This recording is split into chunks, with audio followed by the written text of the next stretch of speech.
Welcome to Inside Design with Kandrak and Cole, hosted by two nationally published Atlanta interior designers, Joanne Kandrak and Kelly Cole. These energetic women are also world travelers, charity givers, and bloggers with a wealth of information to share and stories to tell about the interior design world. Okay, now just a warning, this is going to be fun and not too serious. After all, they still do have an interior design business running at full speed.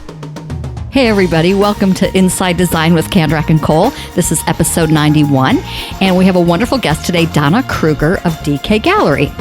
So you all pretty much know that Kelly and I are big proponents of original art and know how it can elevate a space and create a truly unique and custom design. We recorded podcast episode number 53 entitled Why Buy Original Art a couple of years ago. And we talk about the importance of art in design, as well as how we were originally intimidated by art galleries and how meeting our guest, Donna, turned out to be a wonderful experience and a whole new education into the world of art. So before we get to talking with Donna, we want to let you know that this episode is sponsored by Curry & Company.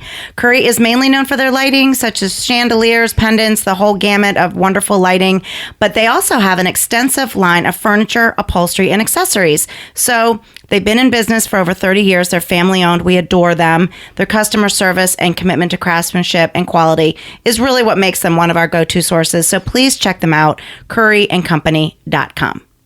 So here we go. Hi, Donna. Hi, Kelly and Joanne. Thanks so much for being here. I'm going to give everybody a quick little intro to Donna. She's the owner and gallerist of DK Gallery. It's the leading contemporary fine art gallery on the Marietta Square in Marietta, Georgia. She's also a great friend. DK Gallery is a trendsetter among Metro Atlanta galleries, generating excitement with her dynamic monthly show openings, First Friday Art Walk. The gallery is expanding the boundaries of the Atlanta art scene. So, Donna, give us a quick little intro about where you're from, where you went to school, what your studies were. Give us your story. Well, thanks so much for having me. I feel like we have grown up in our businesses together, right? Yeah. So I am from Elmhurst, Illinois, which is a suburb of Chicago, and I studied at the University of Illinois Champaign-Urbana, go Illini, and I studied marketing. So, and that was a long time ago, but we've been in Georgia for 33 years. So wow. And how old is the gallery? 12 years.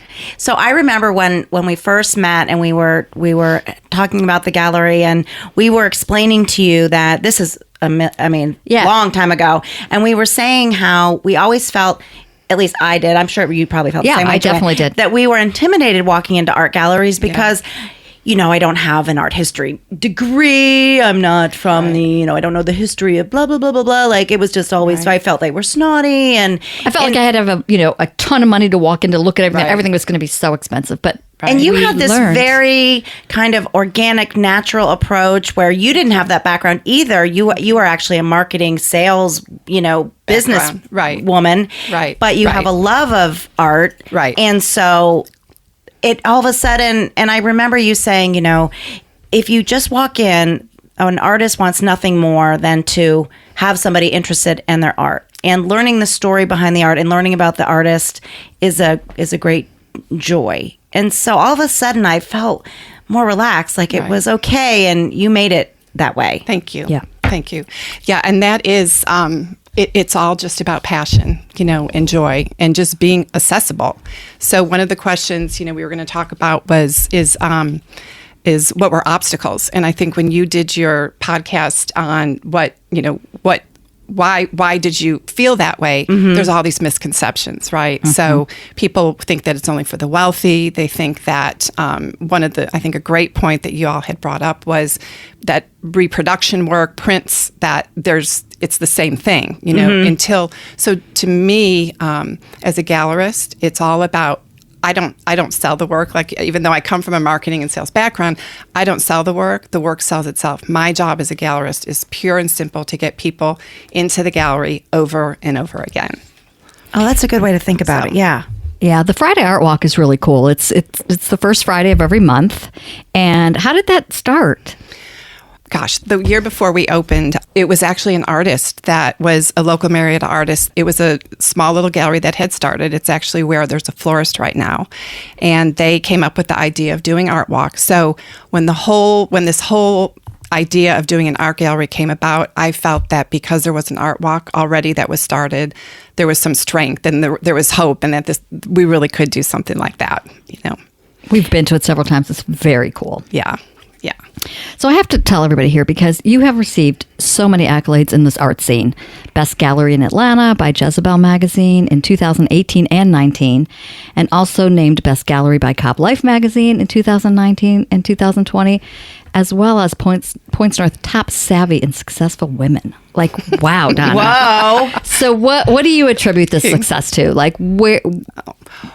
First and foremost, our artists. The art that the artists that we represent are truly, their work is fresh, it's exciting, it's new, it's different.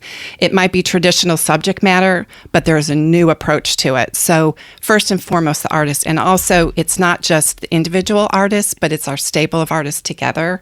So when you walk in the gallery, the energy and the excitement that you get from us is a collaborative gallery where we're all pretty much all of our artists, we're friends, we love each other, we work together. And then I think as gallery goers come in and collectors come in, they'll be interested in one artist, and the other is as exciting. So it just becomes kind of an evolution of growing gallery goers into collectors, and as people find the joy with that. Yeah. I love that the artists are all friends. I mean, artists are so supportive of other artists. You can see it on Instagram. Yeah. And I think that's so nice. It's not like a competitive thing at all. It's more like they respect each other, and they really do. They really do, and they help. And especially, I think you see that on social media so much. Yes, encouraging each other, because it's hard. Being an artist is a hard career.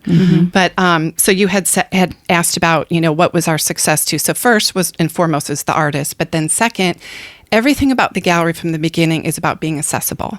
So in the beginning, first of all, being in Marietta. Marietta is very accessible. It's a comfortable place to come. It's an exciting place to come. We do openings every single month, as y'all had mentioned. So again, my job isn't to sell the art; it's just to get people in the gallery again and again, and have the art move the collector. It's also, we have 2 lower levels, which I know you all are very familiar with. We call them the underground and the vault. And so work in the gallery, the artist's work, it never goes into closets, right? It's just always available. And people can go down and feel comfortable, and you can, you get to know where your artist space might be. And then also our approach, back before, I think one of the best things that happened to the art world was in 2008, when the economy, and that's actually when we opened. We opened in November of 2008. The art world had to get real, and it had to get friendly, and it had to get welcoming. And so that's my personality anyway, but that was always been a very important part of our mission and vision, is that everybody is greeted the same. Art is for everyone. It's not for the wealthy. And so everyone that walks in the gallery gets a warm welcome and a fond farewell, and that's accessibility is key. It just made me think of that. We were in the gallery about a month ago, and you were telling us about that woman who really loved a piece, but she really couldn't afford it, and she's paying. Tell us that story. So, I think that's so sweet. So that was, I know exactly what woman you're talking about. One of our newer artists. She fell in love with the piece that was in the front window, and she's actually on some assistance and all that. Never thought she could afford a piece, and she had said how much she wanted the piece, and we had offered for her to pay for it over several months, and she actually has come back now. She's bought 3 pieces. So it's a love, it's a passion, a love, a true, and it changes your life when you bring those original works into your home and you live with it. And especially now, right? Art brings joy now more than ever. Right. And what I love about now that we've been to the gallery so much, and we've dug in, and we know all the little the crooks and crevices of the gallery, but you really have, you have the show going on at whatever show that might be, and I want to get into that, but then you've got all the art downstairs and everywhere, but then you also have drawers of art, prints on paper, or not prints, but art on paper. Right. And then you have the little tiny mini collectibles, right. And then you've got some sculpture and some glass. And so you really have, what's the price range? like 100 to 10,000? Like what's the gamut? Let's go 40 to 20,000. There you go. So we do span. I mean, it is, I think every gallery has their particular niche with pricing and all that. And on average, I would say our average sale is around probably around $3,000 as far as an average. But it is important, going back to kind of why buy original art, or the misconceptions that y'all had brought up in a previous podcast. Every artist in our gallery works on paper. They work small. So that is important, again, for accessibility, that every person that walks in the gallery can afford something. So whether it is if they're just starting out, or they're just so passionate about one artist that they could collect a piece of paper or a work on paper, or if it is a larger piece, we'll let them pay for it over time. So you have so many artists like that. Like I have 2 Holly Irwin pieces in my house. I may have 3. Let me think about that. But I've got a little baby one in my hall gallery. Yeah. That's probably a 5x7, maybe an 8x10, but it's small. And then I have the big, beautiful girl that I just bought for my office that's 48 by 48. So I think I bought the little black dress one for, I don't know, couple hundred bucks, and then I spent $2,000 or more on the big one. And so, but I got hooked on that little one. See, that's what happens. I got hooked on that little one. So how do you find your artists? I always wondered that. So all many different ways.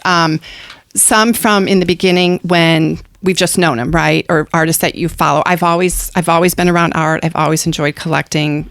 So I knew a good number, right? But then my husband and I, we travel all over. That's one of our great joys, is we travel, and everywhere we go, we're looking at other galleries. We're looking, art fairs. We've done many art fairs all over the country. Local shows, the Trinity show is one of our favorite too. 2 of our wonderful artists that have been with us for a long time, I did find at Trinity. And that is a local show here. It's the Trinity School. They do put on a citywide art show, which is very, not to be missed. Which is very well done. Amazing. It is. We get submissions every day from around the world. Really? You do? Oh, every day. Yeah. I mean, and that's a function of growing, being a 12-year-old gallery. But it tends to be a little bit rare when you open that email and you are just blown away by it. Yeah, blown away by it. But it happens. And I'm assuming you have to know your audience pretty well to know who to pick for who's a good fit in your gallery. Yeah. Although you do have quite a variety, so there's that too. Yeah. So if you look at our website, you see it's kind of like a puzzle of art that moves us. And it does have to be that moves us. So, and then we hope that our market comes along, right? But every gallery has a unique aesthetic. So ours happens to be a little bit of more abstracted realism. You might want to call it, painterly, impressionistic, abstracted realism. So overall, that's our aesthetic. But we have a breadth of work and a breadth of artists within that. So kind of when you look at our landing page, you will land on all of our artists together. So you can see how it works, and that each one has its unique style, its unique voice, its unique brand within our gallery. And so when we find a new artist, there was a new artist just a couple months ago where she did send an email. It was a submission, and we opened it, and it was a style that was so unique. It was very traditional subject matter. It was landscapes, but it was a very graphic, linear approach to landscapes, and it just struck us right away. So then, so we love the work. Okay, then what's next, right? So it is like dating, right? Yeah. So it's like first of all, you might do the Facebook, the social media thing, check out, what that person is like, because first and foremost, we have to love the work.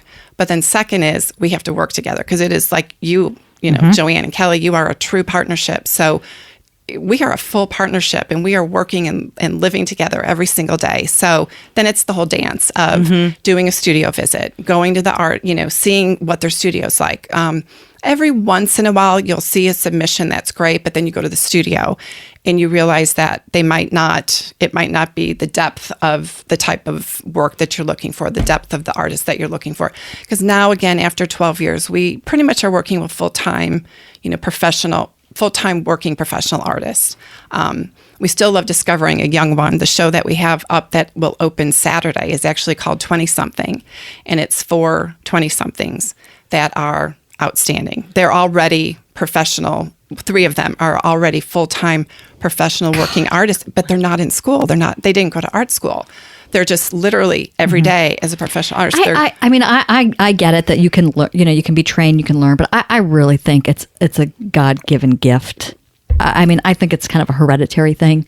It can be honed for sure. It can be honed, but I think you either kind of have it, and you can, expand on it. Yeah. But I have zero. But I have a cousin that's amazing. Yeah. And it came from my dad's side of the family, but I clearly didn't get it. Yeah. Well, and that's the thing that I am in awe of all the time is your shows are so interesting. Oh, thank you. And so different. And how do you come up with these year after year? It's like father, son, the 20s, the 20-somethings, but that's what makes it so exciting. How did she come up with that? Well, because you got to get people in there. Yeah. It's so great. So I guess that your marketing skills are really coming in there. So thank you, Kelly. But, and you know what? That is absolutely one of the questions I think, we were going to talk about was what brings me the greatest joy or, what's that, and that is one of them to me because that is my background. That's my art. So I'm not an artist, but I come from a marketing. So every month I get to create and you're connecting. You're like a connector too, I think. Thank you. You're connecting people to the artist. Yeah, for sure. In unique ways. We've done one every single month for 12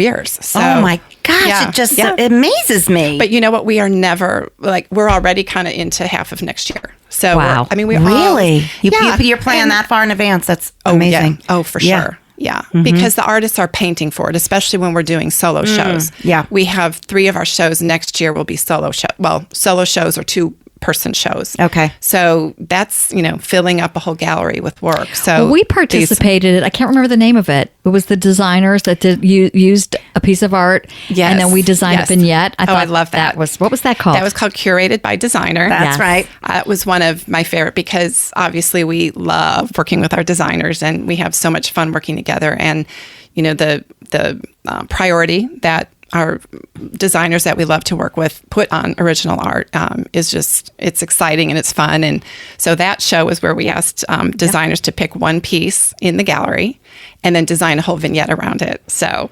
although we picked 2 because I couldn't decide. Well, and that's okay. And both those pieces have sold to wonderful clients. And I know I felt quite ownership of those 2 pieces. And I remember the one encaustic blue one from the Laura Kurtz. Yeah. Laura Kurtz. I loved it so much with the hummingbirds. Yeah. And it took a while to sell. And I thought it was the most beautiful thing. But it was a client of ours that bought it. Yes. How fun is that? That's crazy. Well, I think what was so great about it was because the average person walking into the gallery who doesn't have a design background, who doesn't have an art background, can see art in a space that's designed. So whether it's sat on wallpaper or whether it was used with a real abstract piece used with an antique chair, that's the kind of thing I think that was able to portray for people. Yeah. Well, that was fun. And what I learned from you is, and I have now in both of my homes, I can say that probably 90% of the art in both my homes is all original. And you taught me to stand in front of a piece and just let it speak to you. And sometimes you can't explain that. Right. I have a variety of artists from your gallery, and one of them is it Sheila Crisp? Shelley Crisp. Yep. Her art is different. And you got to go on to DK Gallery's website and see her work. But I was standing in front of a piece one time. It's a little one that's in my gallery, which is how I've been able to afford so many artists from Donna's gallery. But I don't know. I just looked at this piece and it was something that I wouldn't normally, but there was something about it. I don't even know how to explain it, but I love looking at it. Right. And I love art where you look at it, and the more you look at it, you see something different. Different. Yeah. And it changes with you. It changes with you. And you see different things. Like I have a Kelly O'Neill that I commissioned in my bedroom. It's all pink and white. And I was laying in bed looking at it. Now I've had it for like at least 5 years. And I was looking at it and I saw something new in it yesterday for the very first time. And I was like, I never noticed that before. And that's what art is to me. Yeah, and it's a joy. My 10-year-old niece, who I love and adore, she's actually 18 now, 19. But she told me when she was, young and looking around the gallery, she's a student. She said, Aunt Donna, I love abstract work and all the work here because it lets me answer the question. How profound is that? And how true is that, right? Because you look at a realism piece, and it is what it is. Yeah. So again, it grows with you as you grow, and it always brings nuances. So what do you see for the gallery in the next 5 to 10 years? Gosh, 5 to 10. Let's say 5. Your quote this no. Yeah. So, we are so a part of Marietta. Yes. And Marietta is so a part of it. We're just, it's our story. And I was looking around.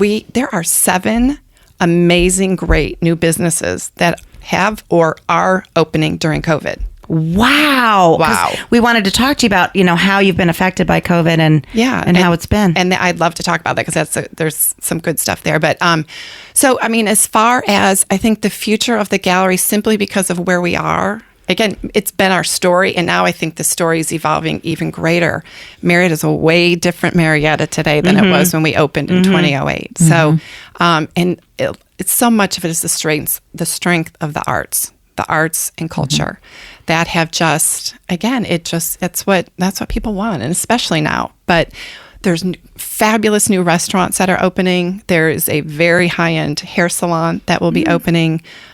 New bar, Henri's, from Buckhead they actually opened yesterday. Wow. So, right next door, our most exciting thing, which we will be changing our hours because of, but Red Hair Brewery and Distillery is coming right next door. They're coming in the Hemingway spot. And that's going to change the dynamic we're on West Park Square. That will change the dynamic on West Park Square. So we're excited about that. And so that, along with, you had asked about COVID, kind of goes into, I think, our future as well. When the first shutdown happened, we actually were kind of liking it, right? A time just to, chill out. Even in the most unsettling of times, right? It really was a respite. Then all of a sudden you're like, oh my God, what are we going to do, right? Like, you think okay, the gallery's done, no one's going anywhere anymore. And then, things are okay. All of a sudden we had the opportunity, or we put our entire inventory online. I had been very hesitant to do that. So we put that online, all the pricing, everything is very transparent. And that was a deal breaker. Game changer. It changed. We've all been forced into game-changing things that I think are all for the better. Absolutely. The second one that we did, because again, we are an art community, and we've become an arts destination in the Marietta Art Walk, which you had referenced earlier. We couldn't do that, right? So what do? Well, we took it. We have a wonderful Jennifer Boykin. I'd love to give her a plug because she is an extremely talented photographer that is also an expert in Matterport technology, which is the 3D imaging. And she sits on our Marietta Arts Council, and she brought the idea to all the galleries to say, let's do a virtual art walk. So cool. Since April, I believe, was our first one, and so we've had Art Walk every month since. So we've had virtual Art Walk, and that has expanded our reach like crazy. In fact, we were, very, very proud. The Washington Post picked up the story. The headline was Art World goes virtual from Marietta to Paris, Berlin, and Seoul. Wow. Stop it. Wow. And it opened with Marietta. 8 miles northwest of Atlanta is this charming, historic little community that has an art walk, and they've taken it virtual. So have your sales increased? I mean, are you like, how has it related? So you know what? We are actually on par. The Great. first, actually, April and May, we were about 10% off, and now we're kind of That's amazing. And though. I think women in the people in the design world, in anyone that works in the house or home industry, you're feeling some growth because people are in their homes and their homes are becoming more important. Oh, our industry has really, we're off the really chains. gone crazy. Yeah. Contract. People want to renovate. People want to refurnish, redo. Yeah. So trickle down. So we definitely have. So instead of that. going on a trip, buy a piece of People art, will buy- yeah. redo your kitchen. Yeah. Yeah. It's an addiction for me now. It happens. It's just happiness. I know. all the time. I look at things and I have been accused of that by many people. Well, we say sometimes too, like somebody will redo like their master bedroom and they'll be like, oh no, now the bath looks terrible. Like, sorry, we're crack dealers. What can we say? Well, you know my obsession with Kim Schuessler that I've told everybody Yes, about. Well, yes. Sybil from Shane Gallery sent an email yesterday, and of course, Kim's got like 6 new pieces, and don't think I'm not looking at them thinking, and I've already got 4 of hers. But she's what I collect really, and I just I'm like, Kelly, you've got to stop. I like looking at this piece, so I'm like, I love that so much. Yeah. It's so great. All right. So you've been in business 12 years. Yes. I'm sure you have either a story about an artist or some story that's like your favorite from. I do. And this story has gone around the world and back too. So, my favorite story, and there have been many, is literally when we were first opening, we didn't know what we were doing. We had no idea. Who does? We had no idea. This was just this passion we had, and here we go. And I'm a half crazy, so That helps. Yes, it does. So my husband and I, my sweet husband Carrie, and I were hanging the gallery together, just the two of us. And we're not hangers, So it was stressful. It was 2 days of solid hanging, and back then we were doing the 60-inch center and measuring, and it was so precise. And it took us 2 days. Now it takes us like 3 hours. Yeah. So anyway, we were done. We were arguing. It was crazy, crazy, crazy. And he goes to sit down, and he sat in a work of art. No. It was a paper mache chair by Helen Doremus. And the chair, it was made to look like metal, right? So you don't blame him, but come on. It was the art.